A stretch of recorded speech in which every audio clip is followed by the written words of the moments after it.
We're playing musical chairs over here. Don't mind us.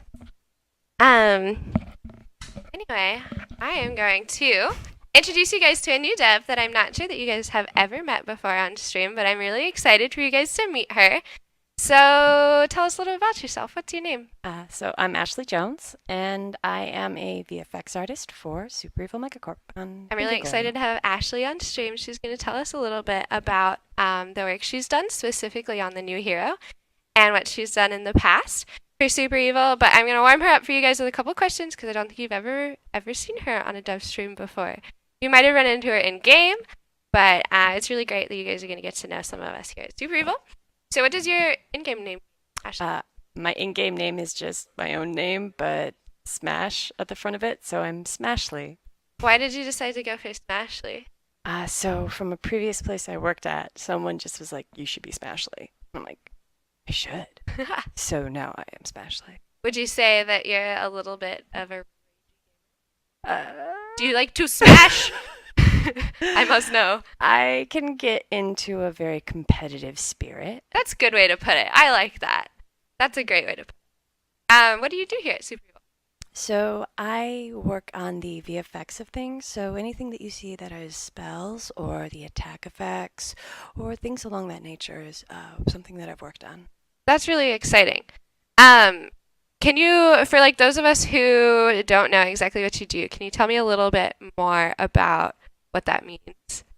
So it means using pre-existing effects or textures that we have. Some things like as simple as a circle, and then applying a color to it.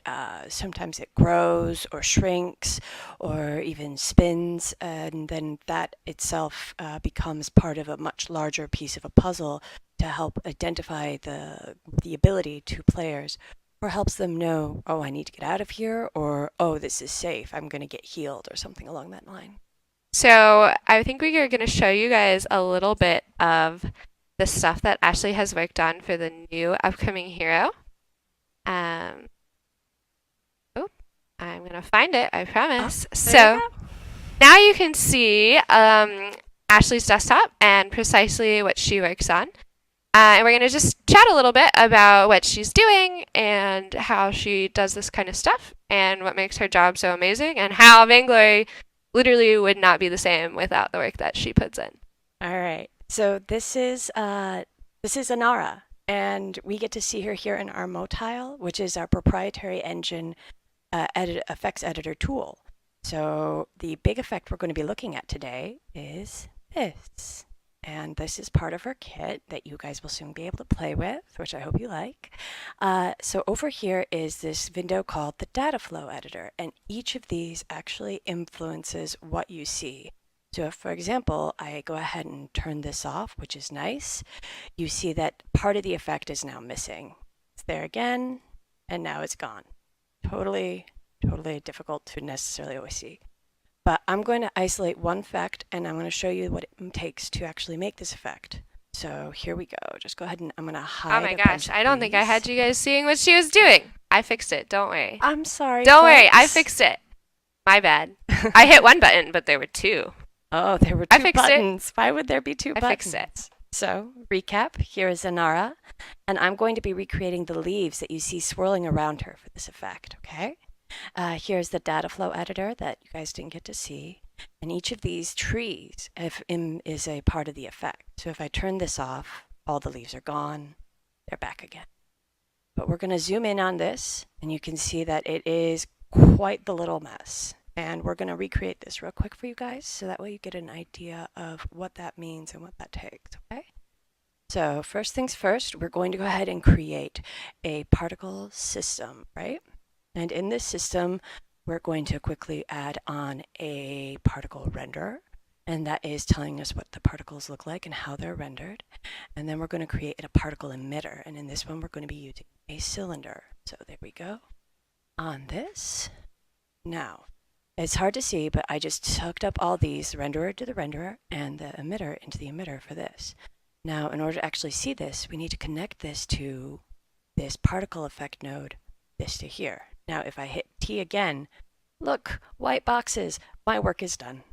So, not quite. White boxes. Yes! White box Just is what I done. wanted the entire time. So for this one, I'm going to first increase the spread to 360. So what that means is a low spread means just a singular line of particles is going to come out from that aspect of it. And the full means that a full 360 from the cylinder is there. All right, so first we're going to play with all of these here, okay? So what I'm going to do is to go into here and create a random node. This random node means that from 0 to 1, or whatever input I put in it, will alter the value of this. So for example, on the lifetime right here is 1, but if I go in here and I say I want this to actually last from 0.5 to 1.5, we can then plug that into the lifetime, and now these will each have their own separate lifetime as far as that's concerned, some being as low as half a second to others to being 1 seconds. I just want to say that chat says you're like the Bob Ross of VFX. You're doing an amazing job, Ashley. You're killing it. Well, I'm not making a happy little tree, but I'm making happy little leaves. You are making happy little leaves. So the next thing, I'm going to cheat, and I'm going to hit the duplicate so I don't have to pull that up again. And on this, I'm going to actually put 0, and then here is 360, because I want this to be the angle at which they appear. So now you'll see that these are the leaves, or will be leaves, all are coming out at random angles, which is great. Now for something slightly more tricky, but pretty still similar, we're going to actually compare a combiner. Now the combiner allows me to duplicate this random, and I'm going to put it down to 1 and 1.5 again. I'm going to feed that information into the X and Y nodes of this, because we're feeding it into the size. Right now the size is 0.2 and 0.2 on all of these respectively. But when I take now the XY information, I plug it into the size, holy, they're super huge, because I made a mistake when I typed. Oh no, they're giant. No. Oh, this is better. This is better. I still make mistakes. It's okay. It's all right.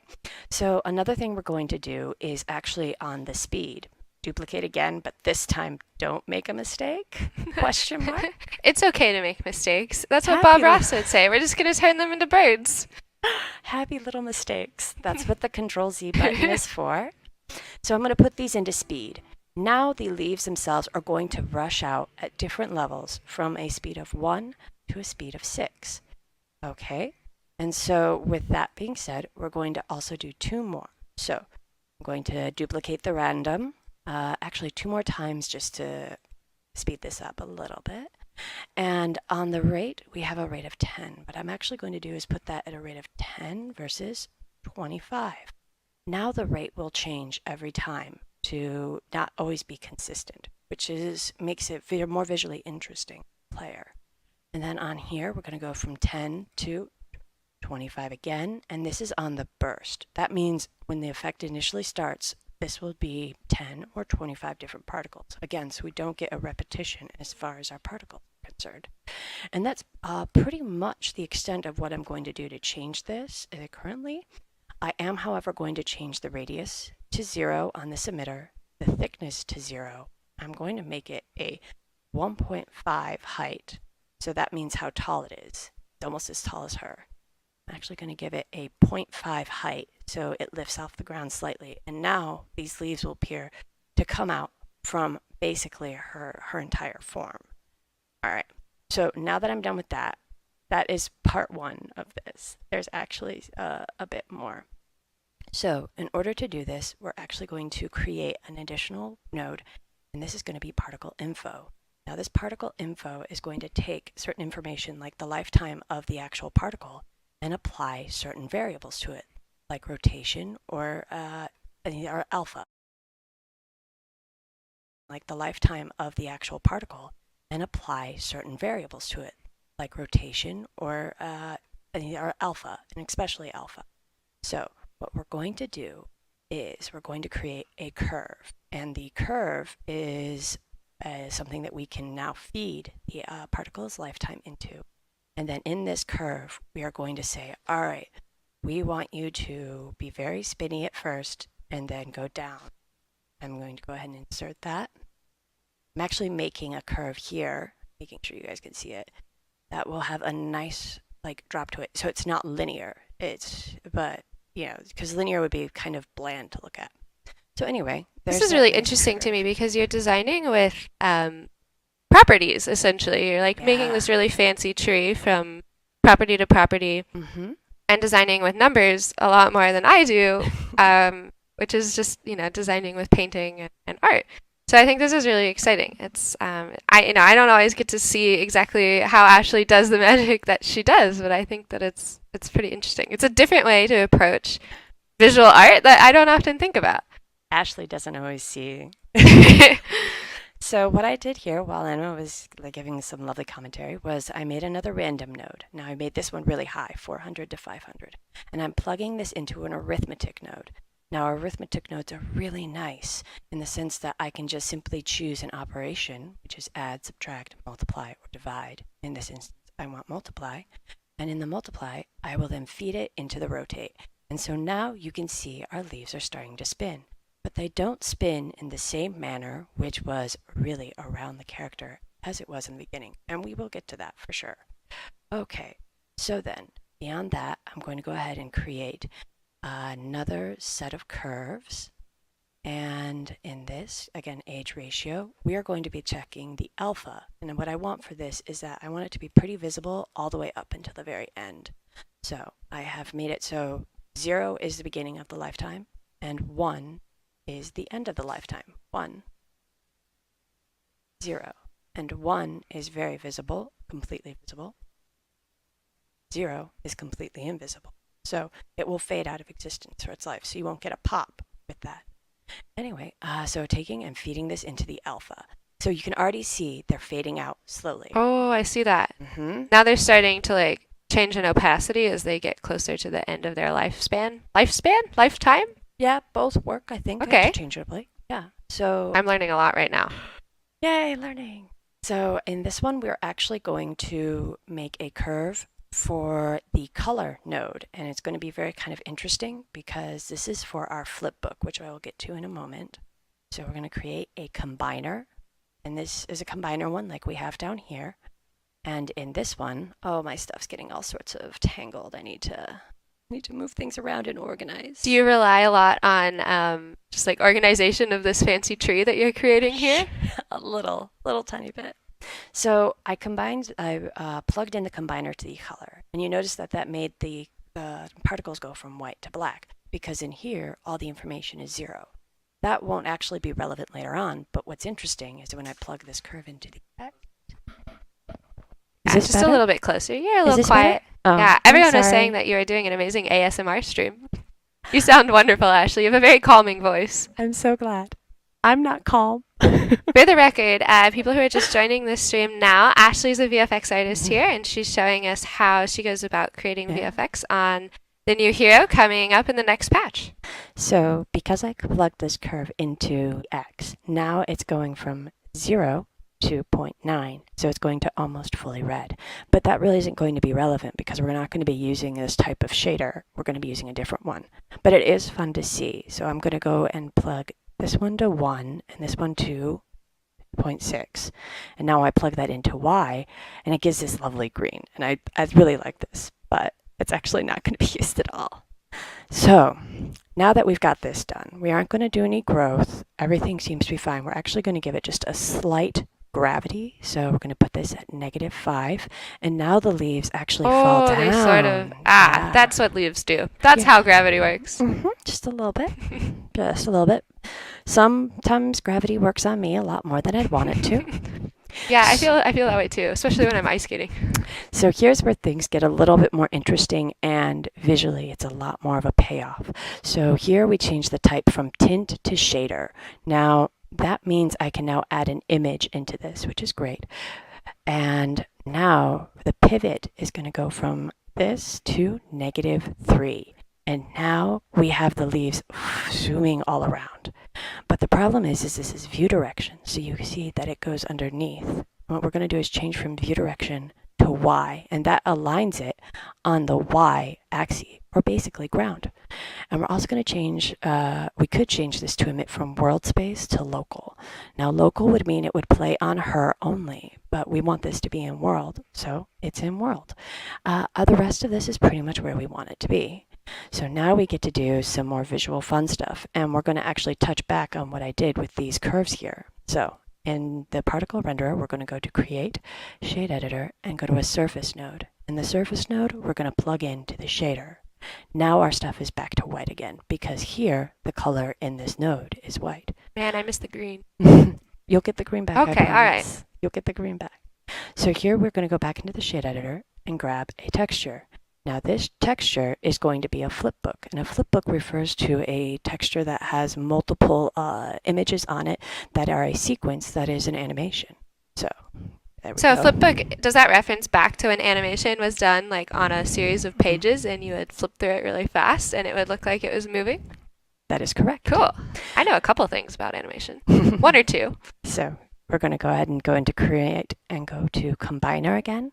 And in this particular instance, we want the green channel. So this node right here, the texture node, I can pull from the RGB, which would be the entire texture, the red channel, or the green channel, or the blue channel. And if those who aren't familiar with Photoshop, this can be used to give multiple information in a texture that isn't just the base of the information. So we're going to go into that. And we're going to go into the shade graph again, and we're going to go to blend layers. And in blend layers, we're going to take this information into the foreground RGB and slot that into the color. So it's black again, which is understandable. That's what we want. It's not green. Because it's on multiply here, which think of multiply and all of these over and out, et cetera, et cetera. Think of them like the layers in Photoshop that you have, if you're familiar with Photoshop, that you're able to do additive and overlay and things along that nature. But we want to keep to multiply. And we're actually going to, just to make things easier, we're going to manually change this to that. And holy cow, we have this weirdness that does not look good, right? How did this happen? Sorry, I'm really excited about this. So that's because now we've given this information. For example, I can change this to 1 here and this, and now they're all red. Kind of looks like the Matrix. Ah, well, it's not going to look like the Matrix here in a moment. Okay, I believe you. So I'm just going to trust her. You shouldn't. But here we open up this vortex color. Now what's interesting is you see color and alpha here. Now we're actually going to be pulling the information from this color and this alpha and calling it in here. So we're going to go ahead and create an arithmetic, turn the blue channel and the alpha channel, multiply, and then slide that into the alpha. And now there's no longer the black background, which is good, but not fully what we want. So we're going to create and go to a splitter. Now this is the opposite of a combiner. It's telling me that there's 3 informations here, 1, 2, 3, X, Y, Z. And in here I'm going to say, hey, there is X, Y, Z. And it's pulling that information of this X and this Y, Z. Now, in order to create a flipbook, you need a flipbook node. In the flipbook node, we're going to connect that to here, and we're going to do 8 and 8. I didn't show this before, but this particular flipbook itself is a cycle of 8 down and 8 across to many leaves. What? But they're not animating yet. In order to do that, we're going to change this from clamp, which basically means that we do not wrap. I'm going to move your mic just a little. It's still going to be close, but they can see you talk now. Okay. So now we've changed this to Talk wrap. a little bit louder. I know you're quiet. Sorry. We've changed this to wrap, and now with this being wrap, we can feed certain pieces of information. Shin Kaigen's going to crawl under and fix Ashley's mic. Oh, no. As much as we're loving the ASMR stream, Ashley's definitely a little soft-spoken. Hi, Shin. This is Shin Kaigen. Everyone, say hi to Shin. Is this better, folks? Oh, yes. Okay. Yes. I'm so sorry. Is this better, folks? Oh, yes. Okay. Yes. I'm so sorry. I can hear her better. So for this one in particular, we're going to take the information from this X curve from 0 to 0.9. And we're going to just go ahead and drag this node information into the time. And now we have the animation of this. So the leaves swirl around her very nicely, and it is it feels a little more organic and nice. The stream wants to know if a character animation has a bug. Do you have to go back through all of these boxes and trees? Yes. Yes. The answer is yes. It depends on the bug. If it's somehow that the alpha is too high and it's causing pixelation because it's too much information in that alpha channel, then yes, I most certainly have to go through. I just have to know which one I'm looking at. So if it's the alpha, I can go in here and say, ooh, that was bad. So for example, we're just going to go ahead and boom, that, and then really drag it up. So you can see now that there's actually a black outline happening on the leaves, which is kind of nice, Oh, but yeah, it's a I see little it. hard to see. I see it. Yeah, but we don't want that. So I'm just going to go ahead and take that and not make it 20 and bring it back down to that. So we want a bit more natural look on the leaves. Now, the one thing I did before on this one is that now they're all just the same green, which is this 0, 1, 0 color, which is RGB, red, green, blue. And I'm going to take the splitter information. I'm going to create and do a combiner. And within the combiner, I'm going to go ahead and feed this Y information here into that. So now I have a 0, the Y information of this curve, and just another 0. So in here, we're going to put that there. And now our leaves get slowly darker as they die off. So it feels a little nicer. Changing tone a little bit. Yeah. Changing color. Changing shade. Yeah, they're changing value. Value. Yeah. So darkness to lightness. Yeah. But here we can also, for fun, add the X into here, and now we get this like super kind of pretty fall feel to it. Yeah, we get some orange, some red value, some R and the RGB added in. Yeah, and it feels super, super kind of nice. Like not all the leaves are the same green, you know? Variation. Yeah. So anyway, with that in mind, we just want to do one thing different, and that is I'm going to change the duration of this from -1, which basically means infinite, and I'm going to go ahead and do 0.25. So that means it only will last a quarter of a second. So to really illustrate what we've done here, I'm going to move this and translate it 5 points over, and then I'm going to hit the play button, and you can see the different ones. So this one is actually, the leaves are a little too big. I made them a bit too big. So let's go ahead and put that at 1.25 and actually bring that down to 0.75. Oh, I made one too many points. 0.75. 0.75. And there you go. You can even add a growth or a shrink factor. So for funsies, put that at 10. And the leaves get super huge. Put that at 1 and you'll see it a bit better. Chat's interested to know how long it took you to learn how to do VFX capacity. Well, I've been doing effects for going on 6 years now, and each system, each effect suite is different in that a lot of this is play. So I did this rather quickly and whatnot, but there was so much play and like, how do I want to do this? How do I want to edit it? So on and so forth. So it just takes time in knowing your system, knowing exactly what you want your items to do, and that requires just general knowledge of it in general. General knowledge in general. No, I totally feel you. But yeah, each effects system, each effects tool. So you have different engines: Unreal, Unity, Frostbite, so on and so forth. Each one requires spin up to learn how that tool works and make sure you can apply certain knowledge from what you're doing here to what that one would do. So not everything translates 1-to-1. Sure, that makes sense. For everyone who's joining now, this is Ashley. She's showing us her amazing VFX work on the new hero Inara.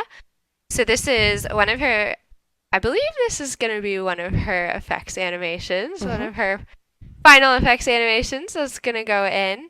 And Ashley is walking us through the complicated process behind VFX. Chat says, I bet this hero is dizzy by now. She's been spinning the whole time.